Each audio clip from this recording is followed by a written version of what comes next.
Hi viewers, నా పేరు CMA Rajesh. Welcome to my channel. March 14వ తేదీన జనసేన పార్టీ 12వ ఆవిర్భావ దినోత్సవం సందర్భంగా జనసేన పార్టీ అనేది ఎందుకు డిఫరెంట్, అదేవిధంగా మన ఛానల్లో వస్తున్నటువంటి న్యూ ఏజ్ పాలిటిక్స్ అనే సిరీస్లో రెండవ భాగానికి మీ అందరికీ స్వాగతం. దేశంలోని ప్రతి వ్యక్తికి రోజుకి 55 లీటర్లు రక్షిత త్రాగునీరు అందించాలి అనేటువంటి మన భారత ప్రధాని శ్రీ నరేంద్ర మోదీ గారి విజన్ ప్రకారంగా 2019లో జలజీవన్ మిషన్ ప్రారంభమైంది. దీనిలో భాగంగా కేంద్రం 3,50,000 కోట్ల రూపాయలు నిధులు కూడా మంజూరు చేయడం జరిగింది ఈ స్కీమ్ కోసం. గత ప్రభుత్వ హయాంలో 26,000 కోట్ల రూపాయలు ఆంధ్రప్రదేశ్ రాష్ట్రానికి వచ్చే విధంగా మంజూరు కూడా చేశారు. 4,000 కోట్లు విడుదల కూడా అయినాయి. కానీ ఈ పథకంలో ఒక ముఖ్యమైన నిబంధన ఉంది. నీటిని బోర్ల నుండి కాకుండా రిజర్వాయర్ల నుండి తీసుకువచ్చి శాశ్వతంగా సరఫరా చేయాలి. ఎందుకంటే బోర్ ఎండిపోతే నీటి సరఫరా ఆగిపోతుంది. అయితే గత ప్రభుత్వం ఈ నిబంధనలు పట్టించుకోకుండా పైపులు కొని బోర్లు వేసి 4,000 కోట్ల రూపాయలు ఖర్చు చేసింది. ఇప్పుడు ఏం జరిగిందంటే అవి నిరుపయోగంగా ఉండిపోయాయి. ఈ నిబంధనల్ని పాటించినందున కేంద్రం మనకి రావాల్సిన మిగతా 22,000 కోట్ల రూపాయలు కూడా అప్పట్లో నిలిపివేసింది. కూటమి ప్రభుత్వం ఏర్పడిన తర్వాత పవన్ కళ్యాణ్ గారు కేంద్రంలోని పెద్దలను కలిసి ఆ నిధులను మళ్ళా పునరుద్ధరించవలసిందిగా, మరలా తిరిగి మంజూరు చేయవలసిందిగా రిక్వెస్ట్ చేసినప్పుడు వారు దానిని అంగీకరించడం జరిగింది. ఇంతమంది నాయకులు ఉండి, ఇంత పెద్ద వ్యవస్థ ఉండి ప్రజలకు ఒక త్రాగునీరు కూడా అందించలేకపోతే ఇదంతా ఎందుకు అనే ఒక బేసిక్ నెసెసిటీస్ మనం ప్రజలకి అందజేయాలి అనేటువంటిది ఆయన ప్రధాన ఉద్దేశం. కోనసీమలో ఆయన పర్యటించినప్పుడు శంకరగుప్తం అనే కాలంలో ఉప్పు నీరు కలిసి అక్కడ ఉన్నటువంటి కొబ్బరి తోటలన్నిటికీ నష్టం జరుగుతుంది. పవన్ కళ్యాణ్ గారు ఈ సమస్యకి సంబంధించి పనులన్నీ కూడా 45 రోజుల్లో మొదలు పెడతామని వాళ్ళందరికీ హామీ ఇవ్వడం జరిగింది. ఇది చంద్రబాబు నాయుడు గారిని కలిసినప్పుడు ఈ సమస్యని ఆయనకి ఎక్స్ప్లెయిన్ చేసి దాని యొక్క తీవ్రతను ఆయన దగ్గర పెట్టడం వల్ల ఓకే ఇది మంచి కాజే కాబట్టి త్వరగా మొదలు పెట్టండి అని చెప్పి అది 35 రోజుల్లో ఆ పనులు కూడా ప్రారంభమైపోయింది. అక్కడ ఆయన కేవలం ఒక పంట కింద జరిగిన నష్టమో రైతుకి జరిగిన నష్టం కింద చూడాల, అక్కడ ఉన్న ఆర్థిక మూలానికి దెబ్బ పడిపోయింది. ఒక నాయకుడు ఆలోచించవలసిన విధానమే అది. ప్రజలు ఎప్పుడు కూడా గవర్నమెంట్ మీద డిపెండెన్సీ క్రియేట్ చేసుకునేవాడు నాయకుడు కాదు. ఎప్పుడు కూడా ప్రజలను వాళ్ళ కాళ్ళ మీద వాడు నిలబడేలాగా, ఎప్పుడైతే వారు ఆర్థికంగా ఇండిపెండెంట్గా ఉంటారో ఈ పథకాల మీద వీటి మీద డిపెండెన్సీ తగ్గి ఆటోమేటిక్గా వాళ్ళు గవర్నమెంట్ని క్వశ్చన్ చేయగలిగే పరిస్థితిలో ఉంటారు. ఈ పథకం కింద ఆంధ్రప్రదేశ్ రాష్ట్ర ప్రభుత్వం 20,77,00,000 రూపాయలు మంజూరు చేయడం జరిగింది. చిత్తూరు జిల్లాలోని బంగారుపల్లెం పరిధిలో అక్కడ ఉండేటువంటి అడవి ఏనుగులన్నీ కూడా ఆ దగ్గరలో ఉండేటువంటి మామిడి తోటలను నాశనం చేసి అక్కడ పంట మొత్తాన్ని నాశనం చేస్తూ ఉంది. ఇది ఎప్పటి నుంచో ఉన్న సమస్య. అడవి ఏనుగులు రావడం సాధారణం అని రాజకీయ నాయకులు ప్రజలు కూడా అనుకునే పరిస్థితి. కానీ పవన్ కళ్యాణ్ గారు మాత్రం ఇక్కడ ఎలా ఆలోచించారంటే ఒక వినూత్నంగా ఆలోచించి కర్ణాటక నుంచి కుంకి ఏనుగులు తీసుకుని వచ్చి వాటికి శిక్షణ ఇచ్చి ఈ అడవి ఏనుగులు ఎప్పుడైతే పంటను నాశనం చేయడానికి అటువైపుగా వస్తాయో ఇవి వాటిని తరిమి కొట్టే విధంగా ఆయన ప్లాన్ చేశారు. ఇక్కడ మనం గమనించాల్సిన విషయం ఏంటంటే సమస్య అనేది ఉన్నప్పుడు దాని పరిష్కారం కోసం అవుట్ ఆఫ్ బాక్స్ థింకింగ్ అంటారు. ఆయన ఎంతవరకైనా వెళ్ళిపోతారు దానికోసం.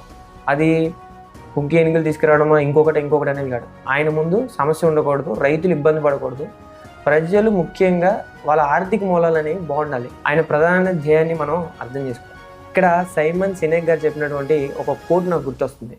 Leadership is not about being in charge, it is about taking care of those in your charge. Chilakaluripet ఒక స్కూల్కి వెళ్ళినప్పుడు అక్కడ లైబ్రరీ లేదు అని వారు చెప్పంగానే దాదాపు 25 కంప్యూటర్లతో ఫుల్ లైబ్రరీని ఆయన అక్కడ అనౌన్స్ చేసేస్తారు. పిఠాపురం గొల్లప్రోలు గ్రామంలో దాదాపుగా అప్పటికి ఆ స్కూల్లో త్రాగునీటి సమస్య ఉండి 4 సంవత్సరాలు దాటిపోతుంది.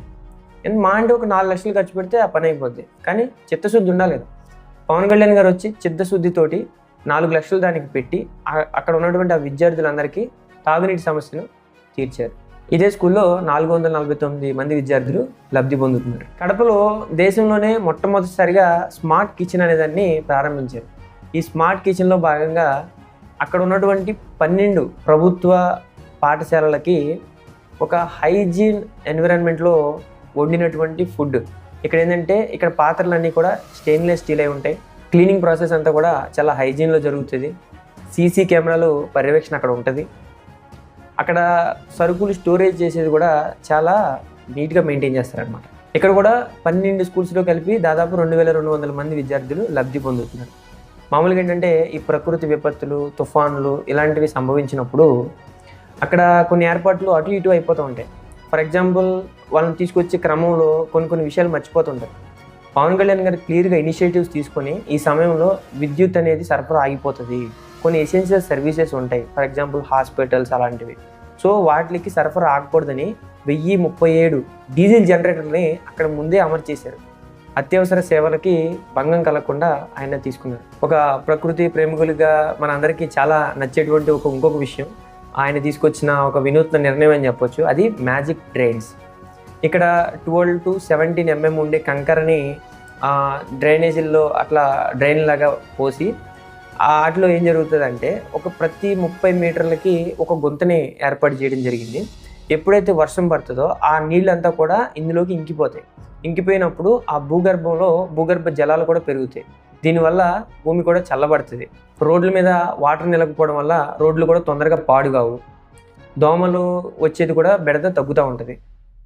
దీనిని తిరుపతి రామచంద్రపురం డివిజన్లో ఒక పైలట్ ప్రాజెక్ట్ లాగా ఇంప్లిమెంట్ చేశారు. అంటే ఇక్కడ చూసి దానివల్ల బెనిఫిట్స్ ఏమున్నాయి, దాంట్లో ఏమైనా సమస్యలు ఉన్నాయా, ఇవన్నీ అబ్జర్వ్ చేసి దీన్ని స్టేట్ మొత్తం డెవలప్ చేసే ఆలోచన అనమాట. ఇప్పుడు చూడండి, ఈ ఒక్క దాంట్లోనే మనకి ఎన్ని బెనిఫిట్స్ ఉన్నాయి. అటు చూస్తే రోడ్లు పాడుగావు, దోమల బెడద కూడా తగ్గుతుంది, భూగర్భ జలాలు పెరగడం వల్ల భూమి చల్లగా ఉంటుంది, చెరువులలో వాటిలో వాటర్ నిలుస్తుంది, సమ్మర్లో తాగునీటి సమస్య తగ్గుతుంది, పంటలకు నీరు అందుతుంది, అంతా పచ్చగా ఉంటుంది. ఇప్పుడు అల్లూరు జిల్లా అడవి బిడ్డల గురించి మనం చూసుకుంటే కనుక వీళ్ళందరూ అభివృద్ధికి ఆమడ దూరంలో ఉన్నారు. ఎందుకు? వీరందరూ కూడా తక్కువ సంఖ్యలో ఉంటారు. సో వీళ్ళ కోసం అన్ని కోట్లు ఖర్చు పెట్టే పరిస్థితి ఎక్కడా లేదు ఇంతకుముందు. కనుక అక్కడ కనీసం విద్యుత్ సదుపాయం కూడా అక్కడ లేదు, అక్కడికి రోడ్లు లేదు, డోలీ మోతలు, ఇవన్నీ చూసి చెల్లించిపోయినటువంటి పవన్ కళ్యాణ్ గారు వాళ్ళకి కొన్ని కోట్ల రూపాయలు ఖర్చు పెట్టి రోడ్లు వేయడమే కాకుండా అక్కడికి విద్యుత్ సౌకర్యాన్ని కల్పించి అక్కడ కొన్ని బల్బులు, ఫ్యాన్లు అన్నీ సెట్ చేసి వాళ్ళందరికీ ఈ విధమైన బేసిక్ నెసెసిటీస్ని ఆయన చేయడం జరిగింది. మేబీ పవన్ కళ్యాణ్ గారు ఎలా ఆలోచించుంటారంటే, ఎగ్ పఫుల్గా 5 కోట్లు ఖర్చు పెట్టే రోజుల్లో 440 కుటుంబాల కోసం మనం ఈ మాత్రం ఖర్చు పెట్టొచ్చు అనుకుని ఉంటారు ఆయన.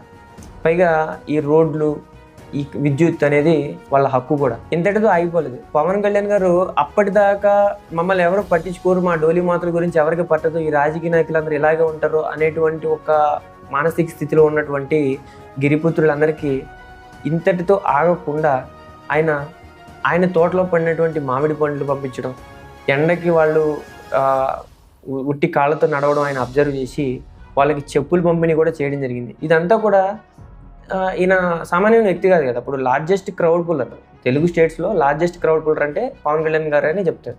సో అలాంటి వ్యక్తి మనకు అండగా ఉన్నాడు అంటే వాళ్ళకు వచ్చే భరోసా ఏ విధంగా ఉంటుందో మనం ఆలోచించుకోవచ్చు. గుడివాడలో మంచినీటి సమస్యని కనుక మనం తీసుకుంటే ఎప్పటి నుంచో ఉంది ఆ సమస్య. దాన్ని పవన్ కళ్యాణ్ గారు చూసి వితిన్ 2 monthsలో సాల్వ్ చేశారనమాట. చాలా ప్రాంతాలకి మంచి నీటిని వారు అందించారు.